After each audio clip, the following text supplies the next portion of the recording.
We're coming to the end of this collection of talks that we've been in for the last month or so. I've loved every second of it. It's primarily been around these even though I will verses, and hopefully you've learned some of these along the way. Verses like, even though I walk through the valley of the shadow of death, I will fear no evil. Even though an army besiege me, my heart will not fear. Even though you slay me, God, I will worship you. Even though a righteous man falls 7 times, I will rise again. And then one of my favorites, Habakkuk 3, where it says, even though the fig tree does not bud and there's no grapes on the vine, even though the olive crop fails and there's no food in the field, even though there's no sheep in the pen or cattle in the stall, I will rejoice in the Lord my God. And so all these verses, what brings them together is they're all operating in tension. And on one hand, the tension is that we're seeing with like natural eyes that our life, our past, often our present, it's filled with pain, loss, disillusionment. And then we get in places like this and with courage, we set our gaze on the resurrected Jesus. And then we're reminded there's this defiant comma that says, I know there is a future waiting for me. There's a future that's filled with hope, a future that's filled with grace and power and redemption for us. And so I want to spend a few minutes today talking about our past. And the reason is because if there's really a mantra over these conversations is that God can take the worst things over our life and he can turn them for our good. And so I want to talk about our past, but not just our past, specifically that when God steps into our past, he really has the power of heaven behind him to take the worst moments, the worst pain, the greatest disappointments, and then to deliver us from the bondage of our past so that we might be free and fully present in the here and now. And here's what we need to confess as we step in. It's like everybody in the room today, the 7 people watching online, what we can all say today is this, like you've done some things. And some things have been done to you. Right? And so there are some people coming in today going, I don't want to look at the past. I'm tired of looking at the past. I don't want to look in the rearview mirror. I want to set my gaze moving forward. And I really can't appreciate that. But then there's a great number of us that would say, I would love just to leave my past in the past, but it just keeps popping up. It just keeps coming forward, whether I like it or not. And it's something that is painful, and I don't know what to do with it. And I feel paralyzed when it just pops up at the most inconvenient time. And then there are others of us, I would imagine, that are like, yeah, I would love to leave my past in the past. I mean, that trauma, that pain, that divorce, the betrayal, that relationship that blew up. I would love to leave it in the past, but for whatever reason, it is a daily, an ever-present experience for me. And every decision I make in the here and now seems to be informed by what happened to me 18 years ago. And again, this is the reminder for us. Maybe my job in these 25 minutes is just to lay before the promise. The promise being that God loves to step into your past, loves to step into your present, and to deliver you from the bondage of that moment so that you and I might be free, so that we might experience the beauty of God taking the worst moments and turning them beautiful for us. So I want to rewind just for a few minutes. I want to go to the Old Testament. If you got a copy of the scripture, if you're new to the Bible, Old Testament's the first half of the Bible. And we're going to be talking about a guy named Joseph. And if you're a student of the Bible, you might be like, well, which Joseph? Because there's a lot of Josephs, and there are a lot of Josephs. I'm talking about the Joseph who had a ton of brothers and had the Technicolor dream coat, the second youngest to his dad. He had massive God dreams, so much so that his brothers hated him. They were jealous of him, and so they sold him into slavery. And just a heads up, if you're new around here, like I'm taking this massive, beautiful story that's like dozens of chapters. I'm about to like squish it, okay, into 25 minutes, okay. Let's just be on 30 minutes, okay. 25 minutes, 30 minutes, and I'm going to squish it. But it's just worth noting if for some reason you're coming to the Bible thinking that the Bible is filled with fairy tale, the Bible's filled with people that they always get their way. This story in particular, one of my favorites. From the time Joseph was a teenager to the time that he was 30. It was only loss. It was only pain. It was only disappointment. That's all it was for 20 years, 15, 20 years. That's all it was. And so for us, and if you get anything, maybe get this, is like, you can relate to that. I think all of us can be like, yeah, there have been times where like I'm trucking along in life, things seem to be going great, and then the 18-wheeler of circumstance, the 18-wheeler of addiction, the 18-wheeler of cancer, the marriage blows up, infidelity happens, like whatever. Things that you did, things that happened to you, comes crashing in your life, and all of a sudden, like all of your plans, which were good plans, like just get derailed. And all of a sudden, like you're on a totally different trajectory, and you don't even have a context for how to live that life. That is the life of Joseph. I mean, Joseph, again, just a little background. Joseph gets sold into slavery by his brothers. First thrown into a pit. First, his little dream coat that his dad gave him gets ripped off. Told his dad was dead. Then he gets sold into slavery. And he gets sold to some gypsies. And the gypsies sell Joseph to a very influential, wealthy Egyptian in Egypt. And Joseph, because honestly, he had such deep godly character, and honestly, the Spirit of God was with him. He's now in his master's house, and he's rising in the ranks in his master's house, so much so that he ends up leading all the other servants in the master's house until he gets unjustly accused by the master's wife. He gets thrown into prison, and he's like, it's over. Like, this is where I'm going to be forgotten. This is where I'm going to die. There's no future for me. And then he's in prison, and one day, somewhere throughout the years, one of his cellmates has a dream. And the dream, it's not super important, but it just dumbfounds his cellmate. And he's like, I don't know what to do with this dream. This is crazy.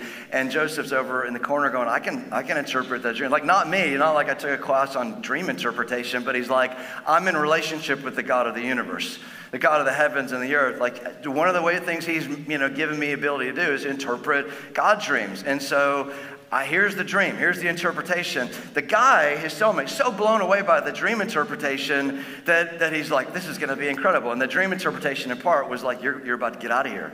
And so Joseph, being like a regular guy, he's like, hey, quick favor, don't forget me, right? Like, I'm not asking for any money. I'm not asking for some remuneration. Like, I want you, just don't forget me. When you get out of here, because based on the dream, you're about to get out of here, don't forget me, because I don't want to be in prison anymore. And the guy gets out of the dream, or gets out of the prison, and what does he promptly do? He forgets Joseph, totally ghosts Joseph. Years later, the king, the Pharaoh of Egypt, he has another dream. People are dumbfounded by it. Nobody can interpret the dream. And finally, the cupbearer, the guy that was the cellmate of Joseph, he's just like, I am so forgetful. I know a guy that's great with dreams. And they bring Joseph out of the prison, and to me, I'd love to see that little interaction. She's like, see, I didn't forget, right? And so he brings him up. Joseph is like, let me hear the dream. And so Pharaoh tells him the dream. And if you remember the dream was, the interpretation of the dream is there going to be 7 years of plenty in Egypt, 7 years of famine. And so Joseph gives him that interpretation. Pharaoh's blown away by it. I mean, mostly because all of his magicians, all of his soothsayers, all the guys that did those kinds of things, none of them could do it. And this guy coming out of nowhere gives this interpretation, and honestly, it's in some ways the salvation for Egypt, because he's like, there's going to be 7 years of plenty. I mean, bumper crops, and God's saying, hey, prepare. Because there's coming 7 years of famine, and it's going to ensure your leadership. It's going to ensure the survival of Egypt. And so Pharaoh is so blown away that the king of the universe would even think about the survival of Egypt. He's blown away by that. He's like, you know what I'm going to do? I'm going to make you number 2 in Egypt. I mean, number 2, the only person over you is going to be me. And so I want you to enact all the plans that would go to 7 years of plenty, 7 years of famine. So that's exactly what happens. The dream comes true, as you'd imagine, and 7 years of plenty. Bumper crops, and Joseph's just storing grain everywhere. There's just so much, he just stops counting. And then the 7 years of famine come, and what you discover is that the 7 years of famine is not limited to Egypt. It spreads out to most of the known world. And then the story goes, again, as you'd imagine. But at the very same time, as you're reading the story, you see these little God fingerprints all over it. Because as famine comes, the known world is starving. Millions of people starving, dying. And Joseph's brothers, who are to the south, Israel, they're coming. They hear that there is plenty. There's food in Egypt like nowhere else. And so they come to Egypt, and they're hungry and they're humble. And this is where our little pea-brain minds are like, well, this is about to get really good. This is about to be like an amazing, modern movie, because they're going to come face to face with their brother, and he's finally going to get his just desserts. He's going to finally get his revenge. Now, what does happen is they do come face to face with their brother. They don't even recognize him, by the way, because it's been so many years. And he's now speaking Egyptian. He's number 2 over all of Egypt, and he sees them, and he eventually makes himself known to them, and you think this is going to be the time that he's going to have them drawn and cornered or hung, or I don't know how Egyptians kill people, but like that's going to be what's going to happen. It's going to make for an epic ending to a movie. But what happens is while Joseph is in Egypt, God's still with him. The grace of God's still at work in him. The character of God still is deepening in him. And as he sees his brothers, there is this counterintuitive nature of grace that takes over. And so instead of punishing them, he says this is maybe the most powerful verse in all the Old Testament. And so I would encourage you to memorize it, okay? And can I just say parenthetically, I say this every week. You should memorize this Bible verse. And 90% of you were like, I'm not going to do that. Would you do it, please? Would you? I'm trying to help you here, okay? I'm trying to help you.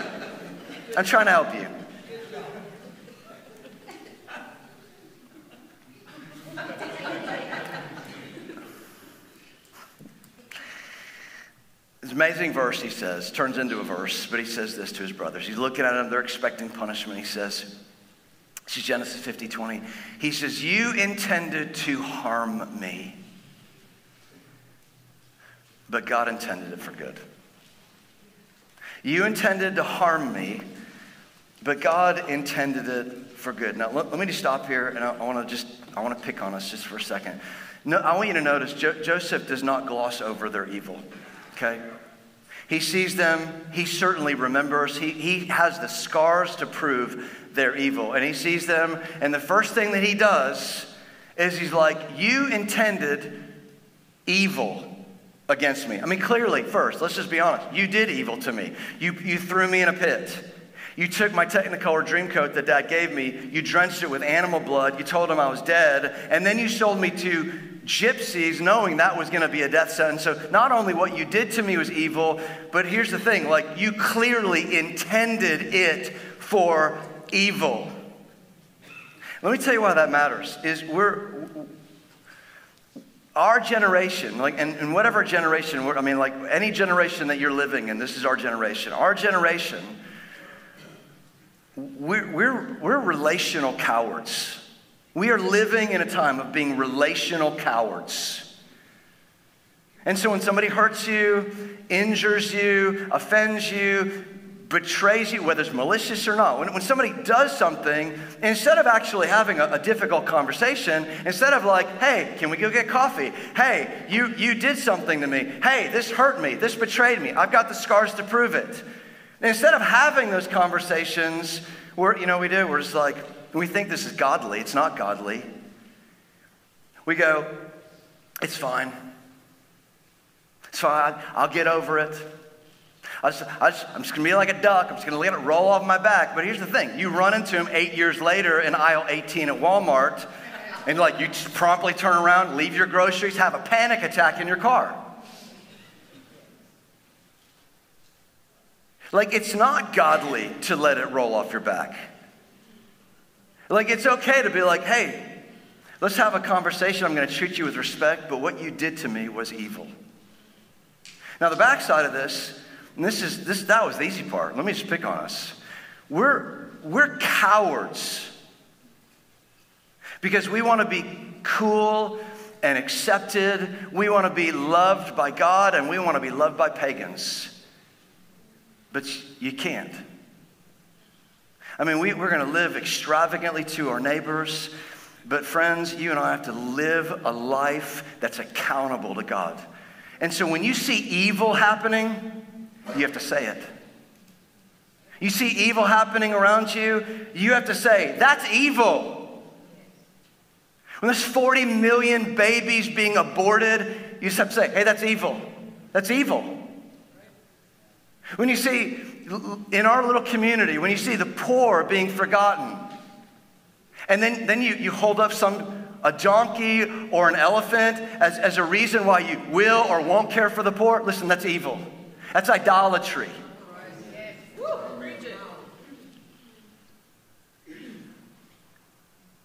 When you see a husband mistreating a wife, it's evil. It's evil. It's not like I made a mistake, I had a hard time at work. It's evil. And so, friends, listen. We need the courage of Joseph. And the courage is not to do harm. That would not have taken courage for Joseph to do harm. But we need courage to do the right thing by the grace of God. And so he says, you intended to harm me. And this is the defined comma we've been talking about. But God intended it for good. Now, the question you should be asking is like, what was good? Like Joseph got thrown in a pit. His dad thought he was dead for 20 years. He gets thrown in prison. Like, how in the world does God turn that for good? Like, and you got to look at your own life. Like, how do you look at your own life and go, I lost my job.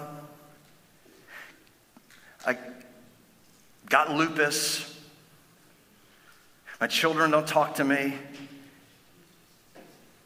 Lost my job. Lost a baby.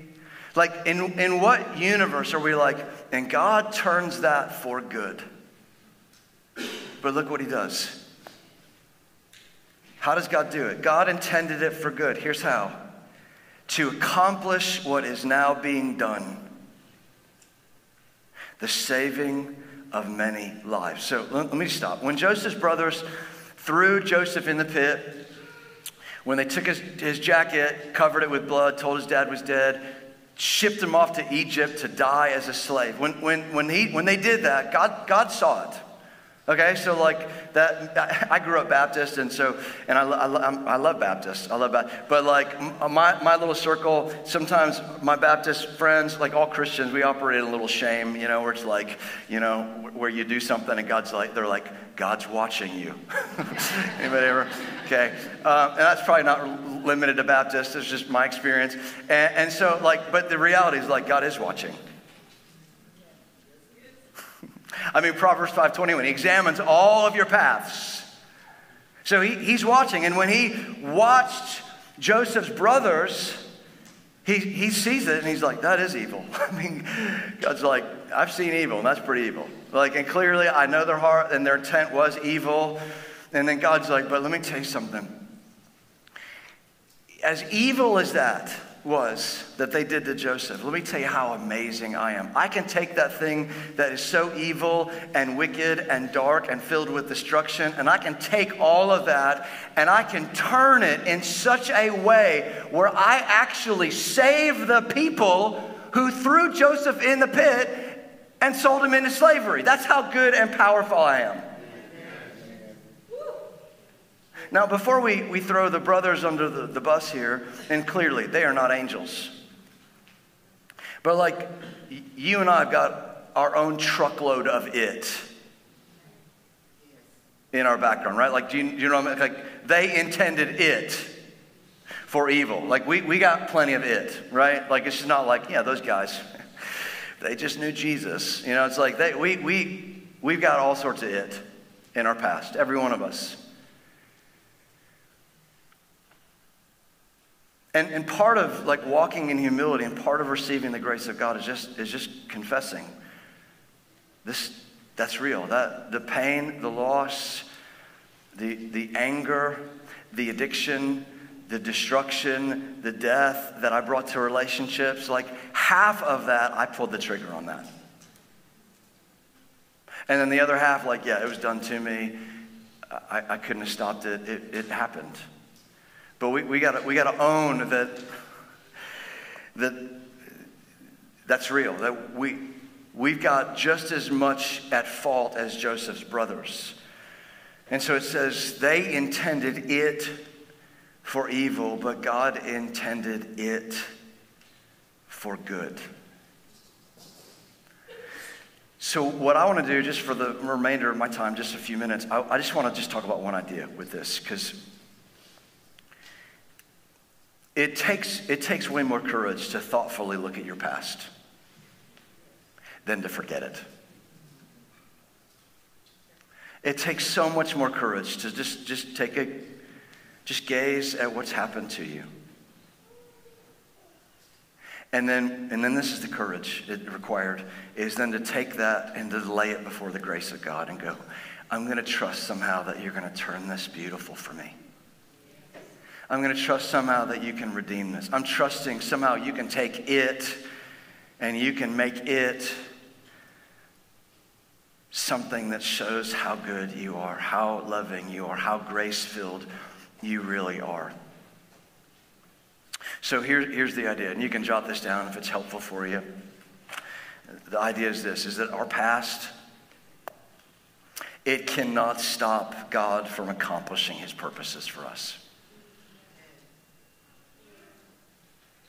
Our past, and listen, no matter what your past is, no matter what you've gone through, and I'm not demeaning your past or minimizing your past, I'm just saying no matter what your past is, whether it's what you've done to you or what has been done to you, no matter what, there's nothing that can stop God's sovereign purposes over your life.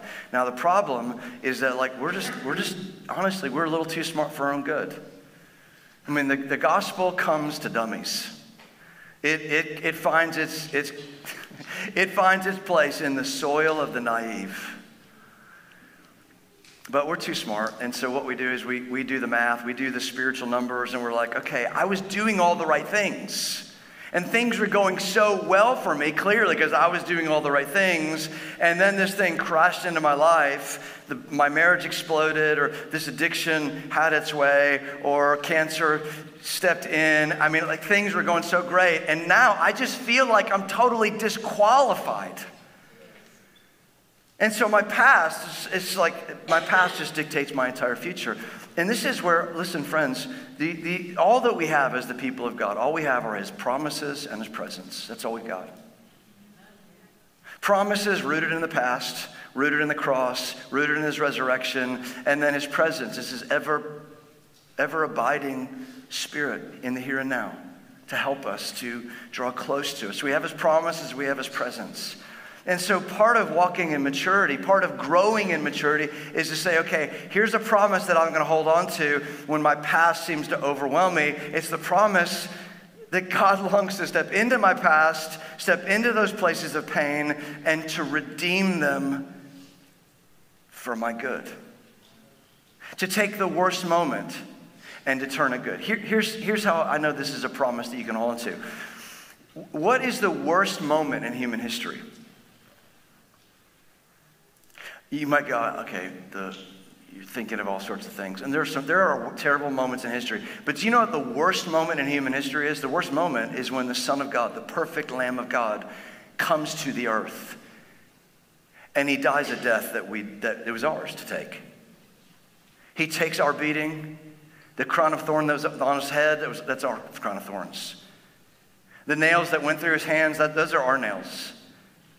The sin that we deserved to take the wrath of God for, he took that for us. And so the greatest injustice, the worst thing that happens in human history is that Jesus dies.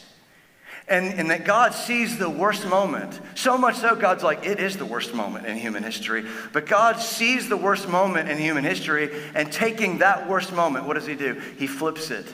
And he's like, the worst moment, I'm going to turn into redemption for anybody that would believe. The worst moment is for our greatest good. So how much more can God take your worst moment and your terrible, fractured past, mine included, and turn it for your good.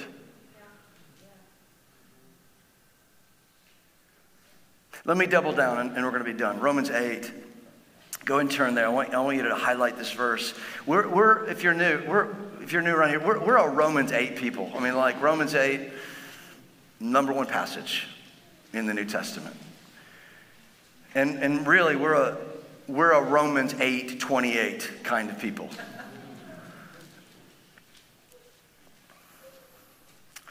It's just this gold mine of God's sovereignty. We can jack things up, and he's just like, you're jacking things up is not enough to derail me. So he says, this is Romans 8:28. Memorize this. Please. Gosh. Like if you had a demon, at least I could cast a demon out. I can't cast stubborn out. I can't cast dumb out. Okay, so like just do it. Just do it.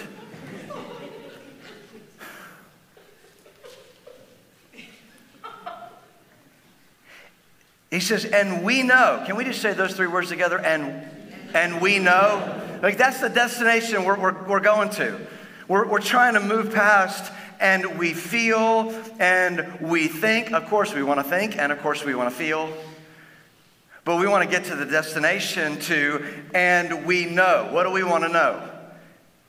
That in all things God works for the good of those who love him, who have been called according to his purpose. Can I just say, like, that first part of this verse, like, it's enough for us to feast on all the days of our life. That's enough. Let me show you. And we know that in all things God works. Can we just get our head around, our heart around that idea? I mean, God's not doing everything we want him to do. Thank God for that. I mean, like it would like a dumpster fire cosmically.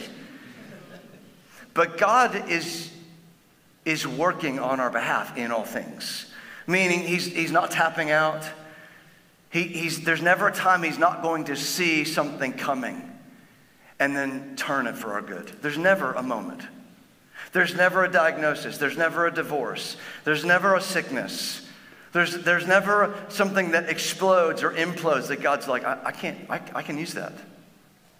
I can use that. I mean, just think about this. Joseph is, in my mind, a little sanctified imagination. He's en route to Egypt on the back of a camel, tied up.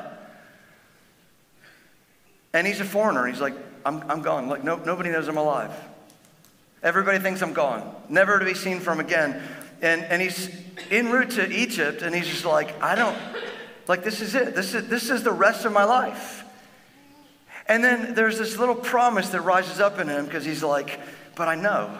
Like, I feel all the feels of being abandoned, lost, not seen. I'm going to die out here. And yet there's this little seed that rises up. And he's like, but I know God. And I've got 15 years of like knowing God and knowing that God knows me. And somewhere in the depth of my heart, here's what I know. I just know God's going to use this. Like he has to. He has to use this. Like this cannot be a waste. And God's looking in heaven and he sees Joseph and he hears his heart and he's like, you're right, Joseph. I'm not going to waste it. Like the brothers that put him in a pit, God's like, I can use the dumb brothers. The brothers that sell him to the gypsies is like, I can use the gypsies. The gypsies that sell him to Potiphar, he's like, I can use Potiphar. The wife that gets him in prison, he's like, I can use the wife. And prison, God's like, yeah, I can use prison. In fact, I kind of need him in prison because in the not too distant future, a few years from now, there's going to be a dream that Pharaoh's going to have and I need Joseph right there. And so God's like, I can use it all. I will use it all. I'm going to use the brothers. I'm going to use Potiphar, use the wife, use prison, use Pharaoh, use the dreams. I use all of it. I'm going to accomplish my purposes. And so this is what we want to hold on to. When you look at your life, you look at everything that's happening, everything that has happened, no matter whether it's worked out or not, more likely not worked out the way that you thought it would work out, you can just say, God, I'm just trusting you're going to use all of it. You're going to use every pain, loss, disappointment, disillusionment. You're going to use all of it. Whether I did it or it was done to me, you're going to use it. And it's going to be for my good. You're going to use it. And the question that you should be asking is like, to what purpose? Like, what's he working for? Well, he says, for the good of those who love him. I don't have time, but it's just worth noting. Like, it's for those who love him.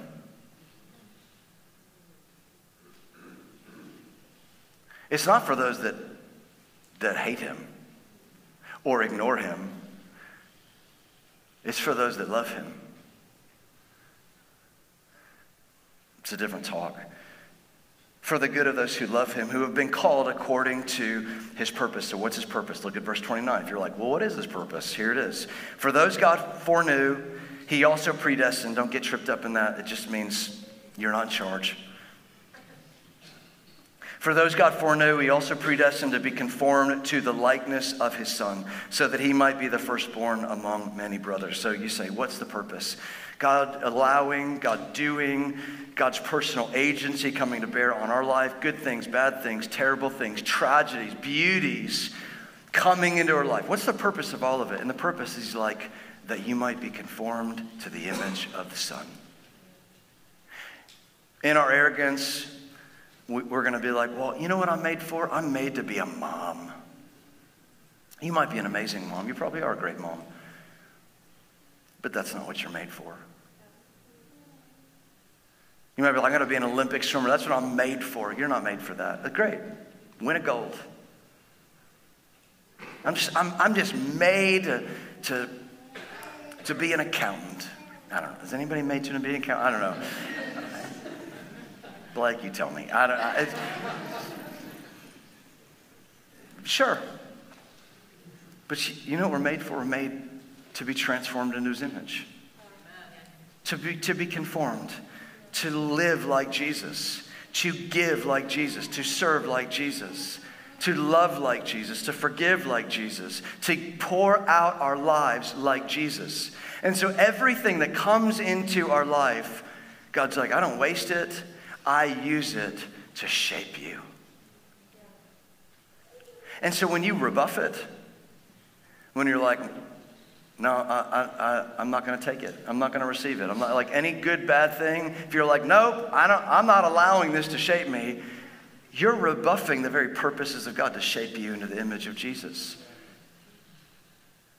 You faced betrayal and you're like, not on my watch, devil. Okay, cool. But you know what betrayal does? You know how God uses betrayal? You begin to identify with Jesus who was betrayed.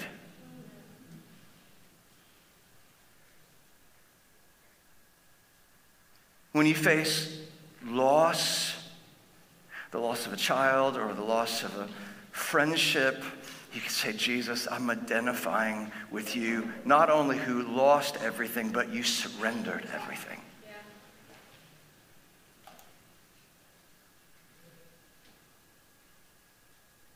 Everything is to shape us. Everything.